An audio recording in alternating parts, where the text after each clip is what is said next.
अध्यक्ष पुढे या. मोनिका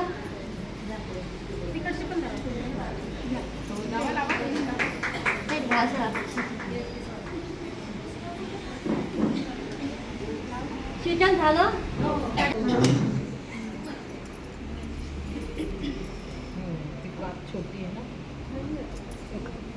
नमस्कार, प्रभास समाचार लाईव्हमध्ये मी आपलं सर्वांचं स्वागत करतो. आज आपण उमराळा उमादेवी ह्या मंदिरामध्ये उपस्थित आहोत आणि या मंदिराच्या हॉलमध्ये एक महिलांचा कार्यक्रम आहे. कारण ज्या बचत गटां जे आहेत त्या बचत गटांचा एक 10-15 बचत गटांचा एक ग्रुप आहे आणि हा कशा पद्धतीने कार्यरत होतो आणि कशा पद्धतीने काम करतात ह्याविषयी आपण त्यांच्याकडनं जाणून घेणार. पण सर्वप्रथम तुम्हाला मी आज दाखवणार आहे की हे उमादेवी मंदिर आहे आणि हा एक उमादेवी मंदिरामध्ये बोर्ड आहे. आपल्या सर्वांचं हार्दिक स्वागत करतो. आणि इथे या सर्व महिला ज्या आहेत ते उपस्थित आहेत आणि काय त्यांनी आजचा जो सांस्कृतिक कार्यक्रम कशा पद्धतीने केले पाहिजे, त्यांनी ज्यावेळी दीप प्रज्वलन कशा पद्धतीने करणार आहेत आणि दीप प्रज्वलनच्या बाजूला कुठे एक आदर्श महिलांचे म्हणून कोणाकोणाचे फोटो लावलेले आहेत. मग त्यावेळी सावित्रीबाई फुले असू दे, अहिल्याबाई होळकर असू देत किंवा कल्पना चावला असू देत, म्हणजे अशा व्यक्तींच्या म्हणजे ह्या महिलांचा आदर्श ठेवून महिलांनी चांगल्या प्रकारचं स्वतःच्या पायावरती कसं उभं राहिलं पाहिजे आणि स्वावलंबी बनण्यासाठी बचत गटांची कशा पद्धतीने निर्मिती केली आणि एक बचत गट कशा प्रकारचं काम करतो हे सर्व वास्तव्य इथे दाखवलं जात आहे.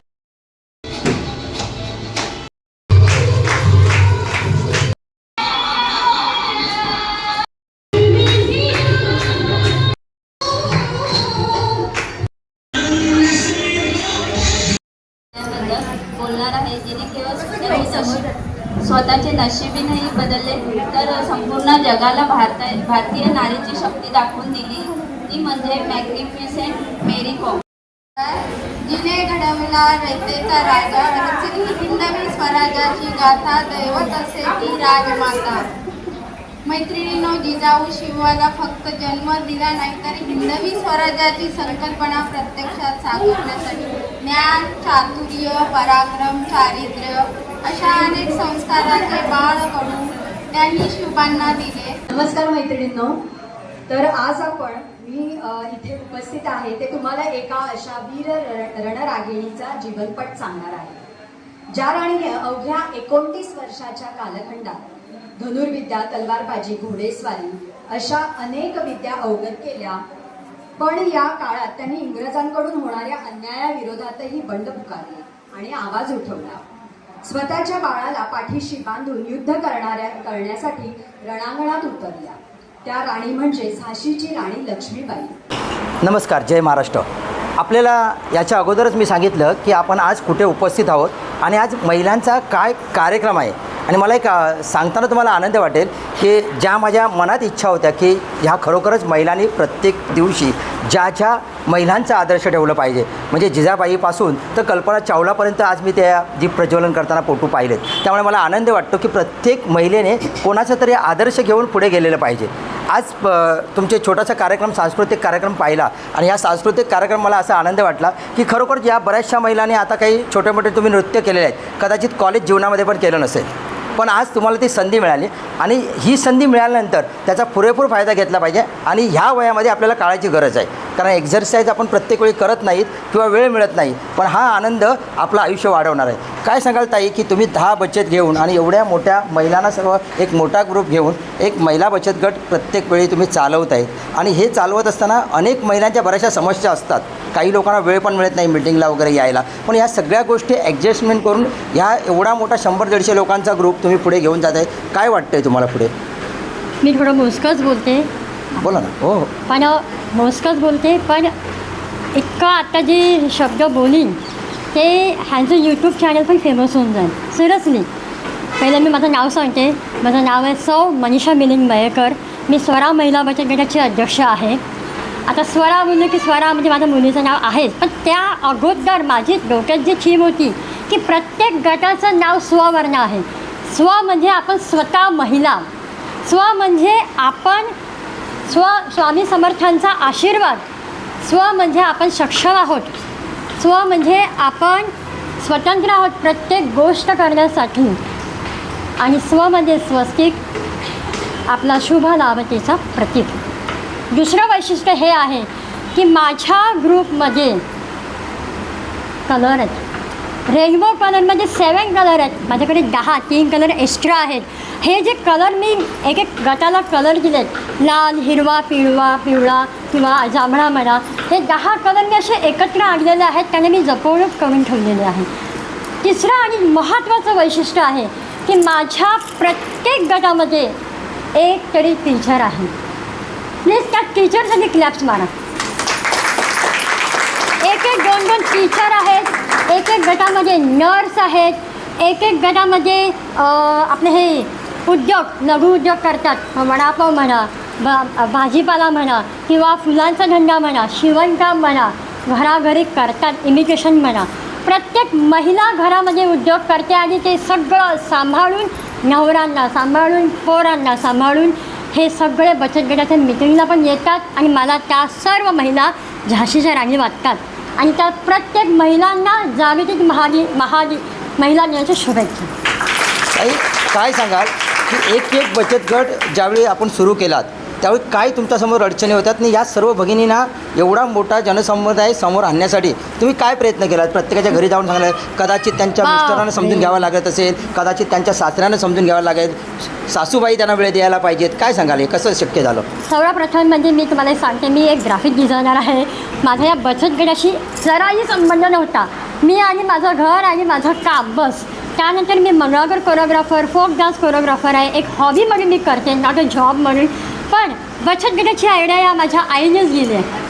प्लीज जरा पुढे माझ्या मागे सारखी लागायची, बचत गट कर, बचत गट कर. मी म्हटलं आई काय गं टाईमपास आहे. मी सुरुवात केली, म्हणजे घराघरात जाऊन ते फॉर्म आणले. तो माझा पहिला बचत गट, स्वरा महिला बचत गट.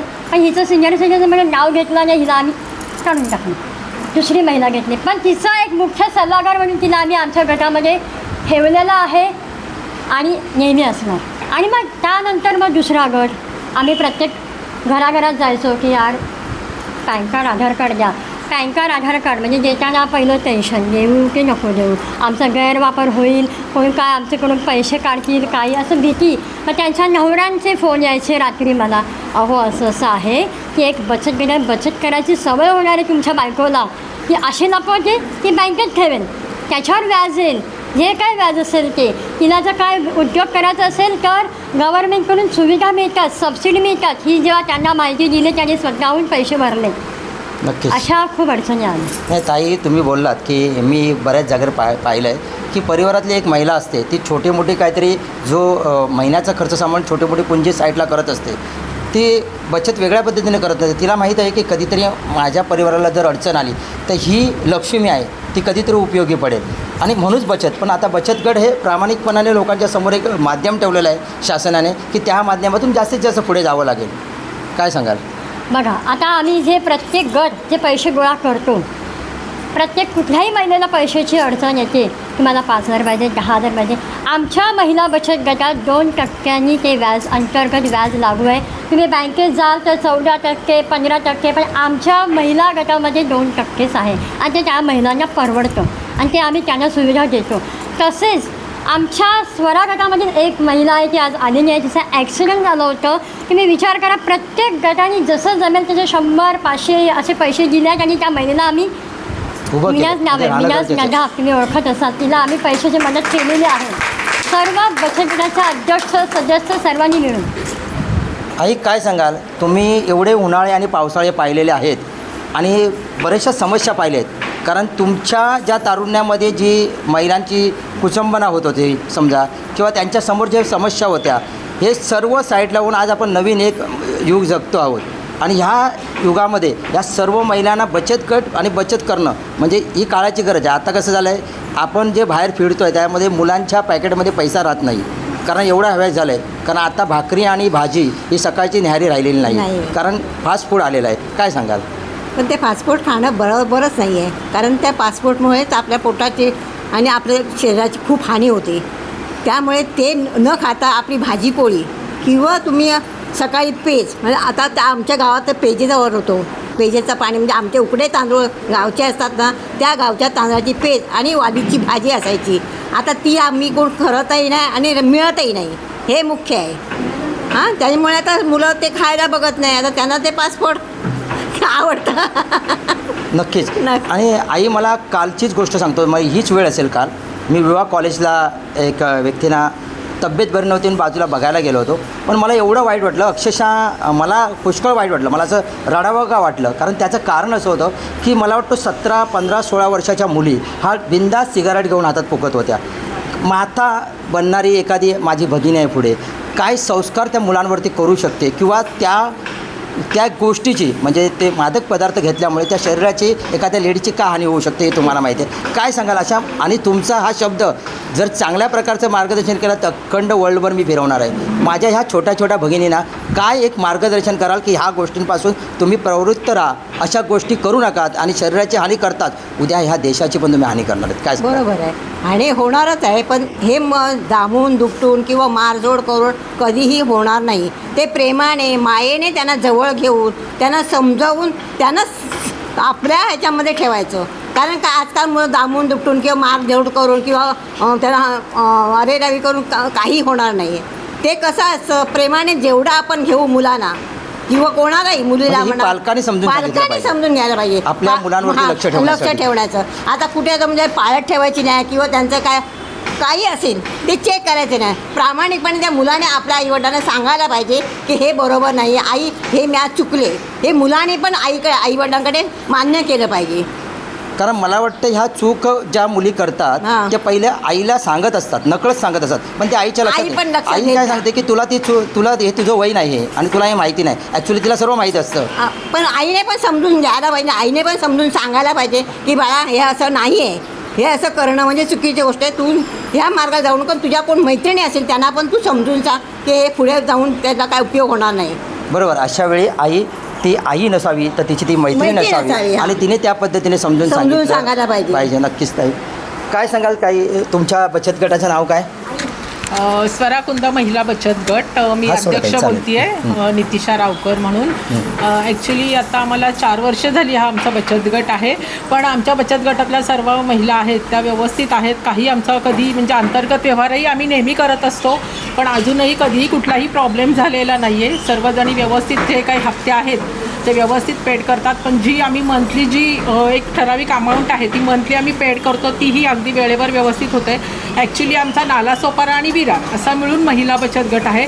पण आमच्या 10 जणींचं अगदी व्यवस्थित बॉन्डिंग आहे. आत्तापर्यंत तरी कुठलाही प्रॉब्लेम झालेला नाही आहे. ताई, बचत गटाच्या मध्ये म्हणजे पहिलं तुम्ही जीवन जगत होतात म्हणजे बचत गट नव्हता, आणि आता बचत गटामध्ये तुम्हाला असे, आता तुम्ही बोललात वसई विरारमधून महिला येतात, एकत्र येतात, आपल्या परिवाराची आणि सुखदुःखाची देवाणघेवाण होते. म्हणजे त्यामुळे आपल्याला काय वाटतं की बरंचसं आपलं पण दुःख जरा थोडं वाटतं होतं. हो, छान छान. ॲक्च्युली महिला बचत गट जेव्हापासून चालू केलं आहे ना, त्यामुळे कसं झालं आहे, वेगवेगळ्या महिलांशी ओळख झाली. त्यामुळे सर्वांची सुख दुःख आम्ही एकमेकांना शेअर करतो.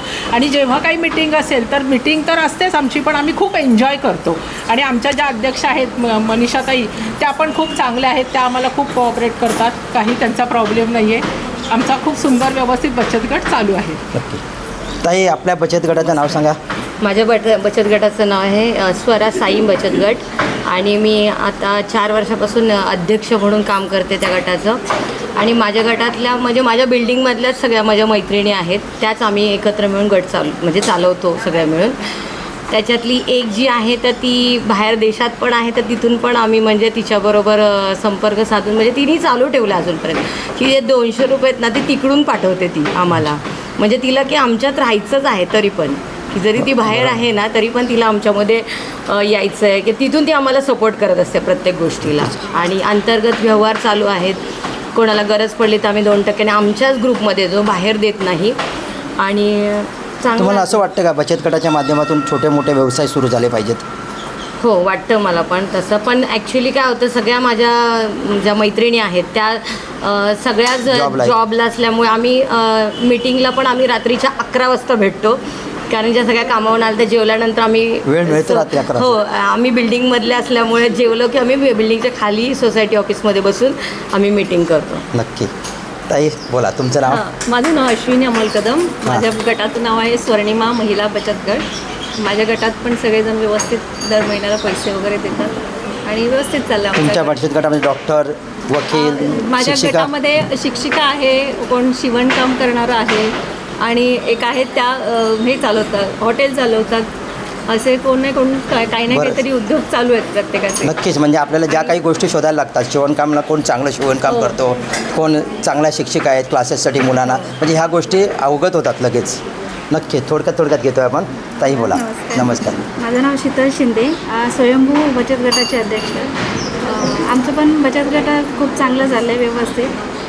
3 वर्ष झाली बचत गटाला आणि काही जणांना अर्जंटमध्ये एकदम इमर्जन्सीला लोन वगैरे लागलं तर मग ते देतो. कारण कसं बचत गटामुळे तो त्यांना खूप मोठा फायदा होतो, व्यवस्थित हे होतं आणि मग लोन पण ते व्यवस्थित रिटर्न करतात. दर महिन्याला हप्ता त्यांचा असतो. बघा ताई, हा छोटासा एक योजना जी आहे बचत गटाची, त्यामुळे बघा ना प्रत्येक जागेत एखाद्या व्यक्तीला छोट्या गरजा लागले, 5-10 हजारची जरी गरज लागली तरी बँकेमध्ये गेले तरी प्रोसेस आहेत, पतपेढीमध्ये गेले प्रोसेस आहेत आणि त्याला अनेक कागदपत्राची पूर्तता करावी लागते. पण अशामुळे बऱ्याच बचत गटांमुळे काही लोकांचे प्रॉब्लेम सॉल्व्ह झाले असं वाटतं का तुम्हाला? आणि ते स्वतःच्या पायावरती उभे आहेत. हां, खूप सॉल्व्ह झालेत. कारण कसं बँकेमध्ये पेपर्स वगैरे जमा करा, हे इकडे फिरा तिकडे फिरा, हे ते सांगत असतात. पण बचत गटामध्ये कसं आहे, त्यांनी एक कॉल केला, मला असं अर्जंटमध्ये लोन पाहिजे, तर ठीक आहे. मग आम्ही 3 अध्यक्ष, सचिव आणि खजिनदार तिघांची सही घेऊन त्यांना देतो, चेक तयार करतो आणि देतो त्यांना. मग ते चेक डिपॉझिट केलं की चालेल, ट्रान्सफर होतात पैसे त्यांना लगेच. म्हणजे त्यांना जेवढ्या लवकरात लवकर ती रक्कम पण पाहिजे असेल ती भेटते. नक्की. असं. थँक्यू. ताई सांगा आपलं नाव. नमस्ते. संचिता सदानंद पारकर. मी स्वप्नपूर्ती बचत गटाची अध्यक्ष आहे. आत्ताच नवीनच झाली आहे, त्यामुळे अजून मला अनुभव एवढा नाही आहे. पण मॅडमांकडे आता शिकते आहे मी सध्या. पण काय वेगवेगळं वातावरण वाटतं का नाही? या सर्व महिला आपल्या समोर बसलेल्या आहेत आणि काहीतरी वेगळं होतं असं. नक्की त्यामुळे मला थोडा नक्की. मी निशा रणवीर स्वरांगी बचत गटाची. पण ॲक्च्युली आमचे जे बचत गटाचे आहेत त्याला ॲक्च्युली एवढं नाही लागलं, म्हणून मी खजिनदार म्हणून मी आहे. तर खजिनदारच मेन असतात, कारण खजिनात तुम्ही सांभाळत असता ना. हां, नक्की बोला. तर मी असं म्हणते, मयकरांनी आम्हाला भरपूर सपोर्ट केला, तोपर्यंत म्हणून आम्ही इथपर्यंत आता पोहोचलो. नक्की. काय ॲक्टिव्हिटीज व्हाव्या असं वाटतात? ॲक्टिव्हिटी अजून आता आम्ही त्यांच्याकडून बरंच काही शिकलो, तर अजून आम्हाला शिकावं असं वाटतं, तर त्यामुळे काही गोष्टी मार्गदर्शन करतात. मार्गदर्शन सांगा. सुजाता भोसले. हां मी उपाध्यक्ष आहे. हां, पुढचा बचत गट. स्वरादेश हां, काय वाटतं अजून तुम्हाला काय व्हावं बचत गटामध्ये सुधारणा? आहे तू व्यवस्थित. व्यवस्थित आहे. ताई बोला. मी स्वराज्य बचत गटाचे अध्यक्ष आहे, मानसी साळवी म्हणून. व्यवस्थित आमच्या गटाला 2-3 वर्ष चांगली झालेली आहेत. मस्त प्रोत्साहन आहे सगळ्या महिलांचं, पण व्यवस्थित असतो. मीटिंग वगैरे असले तर सर्व अटेंड करतात व्यवस्थित. मनीषा मॅडम पण आम्हाला भरपूर चांगले सहकार्य करतात आणि जर काय कोणाला आर्थिक परिस्थिती आली तर आम्ही त्या पद्धतीने सहकार्य करत असतात. हां, सहकार्य करत असतो. एकमेकीची वेळ आम्ही काढून देतो बचत गटाच्या माध्यमातून. नक्कीच. आता बसलेल्या महिलांना मी विचारेन, तुम्हाला कोणाला काय बोलायचं आहे का? ताई सांगा. नमस्कार. काय बोला? मी लीना राणे आणि स्वरा महिला बचत गटाची सभासद आहे, म्हणजे मेंबर्स आहे. जेव्हा सुरुवातीला मनीषा मॅमने मला विचारलं होतं की यामध्ये बचत करशील का, तर मी म्हटलं एवढी लहान अमाऊंट कशाला. तर नंतर मग माझ्या लक्षात आलं की थेंबे थेंबे तळे साचे जसं आपण म्हणतो, या उक्तीप्रमाणे ते आहे.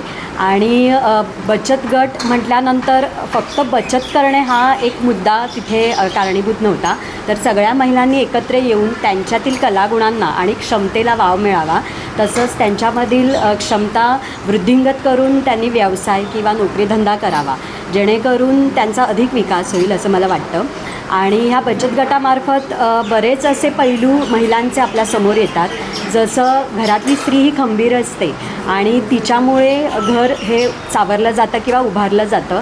तसंच मला असं म्हणायचं आहे की आपल्या ह्या बचत गटामुळे आपला देशसुद्धा थोड्याफार प्रमाणात का होईना प्रगती साधेल आणि ती क्षमता महिलांची आहे.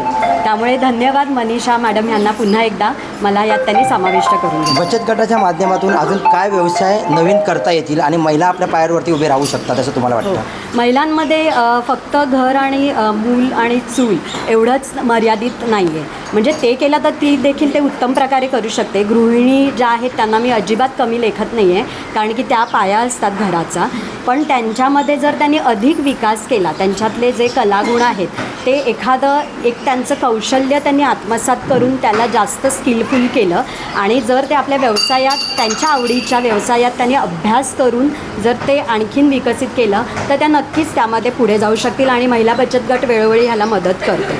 आता बघा, मनीषाताईंकडे 10 महिला बचत गट आहेत. एखाद्या वेळी कुठचंही संकट येतं त्यावेळी तुम्ही जर एवढ्या महिला रणरागिणी आहेत आणि त्या जर एकत्र उभे राहिलेत तर एखाद्याचा मोठा प्रॉब्लेम सॉल्व्ह होऊ शकतो. हो, नक्कीच होऊ शकतो. नक्कीच. हो. पण त्याच्या माध्यमातून पण आज तुम्ही पाहिलेत प्रत्येक क्षेत्रामध्ये, शिक्षण असो, इतर काही गोष्टी असो, त्यामुळे खरोखर आपल्या ज्या ज्या भगिनी आहेत त्यांना शिक्षणाला पैसा अपुरा पडतो किंवा बँकेमध्ये कागदपत्र असल्यामुळे त्यांना काही मिळू शकत नाही. पण हेच बचत गट 10, 20, 25 वर्षानंतर गेल्यानंतर त्याचं लाखोमध्ये टर्नओव्हर होऊ शकतो. त्यामुळे मुलांसाठी पण एक माध्यम ते बनू शकतो. आणि बचत गट हे छोटे आजचे बचत गट तुम्हाला दिसत आहेत, पण 5-25 वर्षानंतर तुमचे बचत गट राहणार नाहीत तर त्याचं एक लघु बँकेमध्ये रूपांतर होऊ शकतं. ताई, काय सांगाल याविषयी, तुम्हाला काय वाटतं याविषयी? तर जसं तुम्ही म्हटलं की फक्त काही प्रोसेस करून जर आपल्याला ऑब्स्टेकल्स येणार असले, अडथळे येणार असतील तर ती जी आपल्यामध्ये जी अडचण येते ती तेवढ्या वेळापुरती, तेवढ्या लाँग टर्ममध्ये आपल्याला भागवली जात नाही.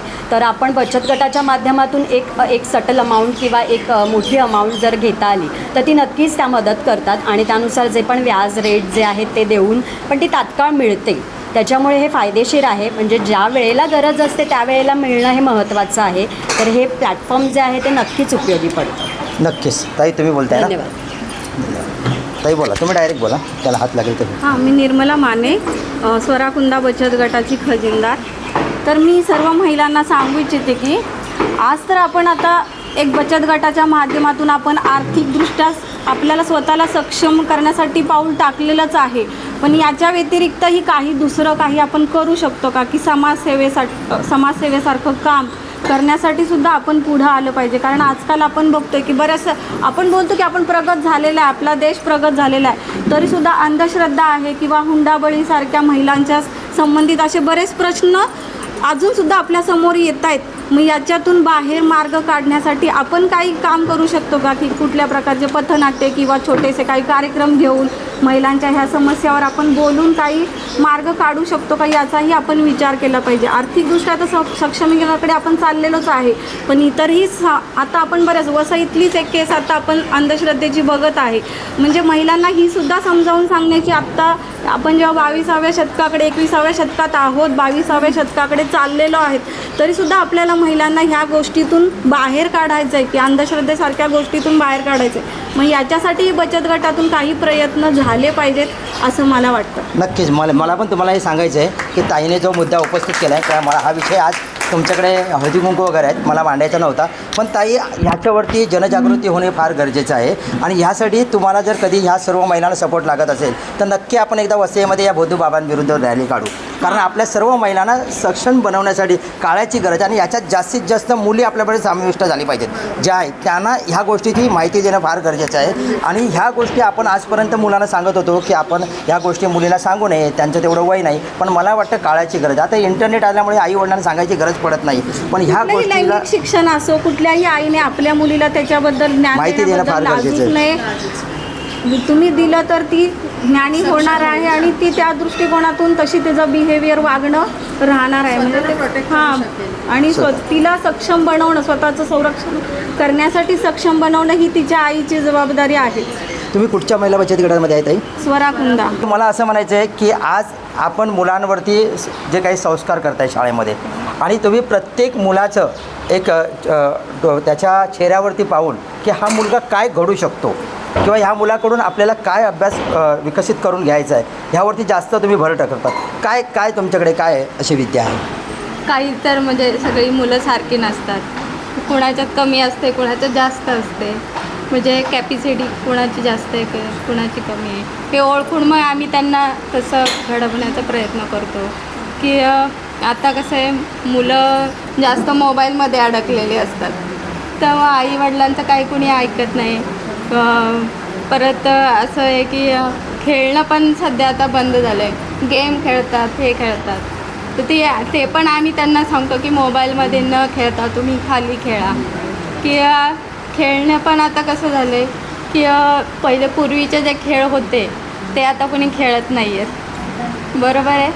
नक्कीच. हो, मग ते आम्ही ताई बघा, तुम्हाला मी आता बोलतो की आपल्याला लॉकडाऊनमध्ये असा एक अनुभव आला की आपण आजपर्यंत मुलांना मोबाईल देत नव्हतो. हो, बरोबर. वर्क फ्रॉम होम झाला, त्यामुळे आपण मुलांना काय सांगितलं, मोबाईल नसेल तरी कोणाच्या शेजाऱ्याच्या बाजूला जाऊन तरी तुम्ही वर्क फ्रॉम होम करताना मोबाईल यूज करा. आपण त्यांच्या हातामध्ये मोबाईल दिला. आताच पाहिलं असेल की तुमचा मेजर जो प्रॉब्लेम आहे, आपल्याकडे गॅस सिलेंडर कमी आहेत, मिळत आहेत. मग आता लोक त्या चुलांवरती स्वयंपाक करायला लागले आहेत. म्हणजे परिस्थिती आपण पुढच्या पहिली जी सांस्कृतिक आहे आणि जी संस्कृती आपण महाराष्ट्रामध्ये ती जपली पाहिजे. तर ह्यासाठी ह्या मुलांवरती कशा पद्धतीचे संस्कार झाले पाहिजेत. इंटरनेटच्या विषयावरती आपण सांगतोच आहे सगळ्या गोष्टी, बरोबर आहे ना. पण आपण ज्यावेळी मुलांना सांगत होतो की सकाळी किती वाजता उठलं पाहिजे, तुळशीला पाणी घातलं पाहिजे का, प्रदक्षिणा घातली पाहिजे का, 4 फेरफटके मारले पाहिजे होते का, वर्क फ्रॉम होम म्हणजे जर तुम्हाला ग्रहपाठ करायचा असेल तर एवढ्या वेळेत ग्रहपाठ करायला पाहिजे, आई वडिलांना पाया पडले. आताची मुलं पडतात नाही म्हणजे 90% मुलं तर नाही, 10% मी सांगेल की पडतात म्हणून.